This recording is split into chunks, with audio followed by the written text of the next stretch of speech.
আল্লামা আবুল আলা মওদুদী রাহিমাহুল্লাহ কি জামাতের আসলেই কোনো ইমাম ছিলেন? এই প্রশ্নের উত্তরে আল্লামা দেলোয়ার হোসেন সাঈদী কি বলেছিলেন, চলুন দেখে আসি।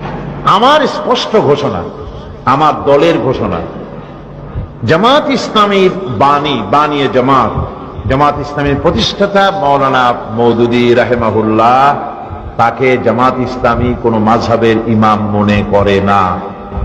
মাওলানা মওদুদীকে জামাত ইসলামীর কোন মুফতি জামাত ইসলামীর লোকেরা মনে করে না।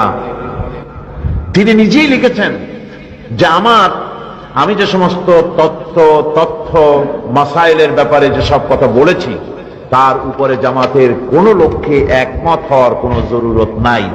তো সম্মানিত দিনী ভাইয়েরা, আশা করি আপনারা বুঝতে পারছেন যে আবুল আলা মওদুদী রাহিমাহুল্লাহকে বাংলাদেশ জামাত ইসলামী কখনো মুফতি বা কখনো ইমাম মনে করেন না।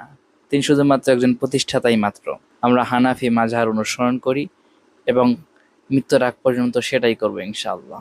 আল্লাহ তাআলা আমাদের সবাইকে সঠিক বুঝ দান করুক। আমিন।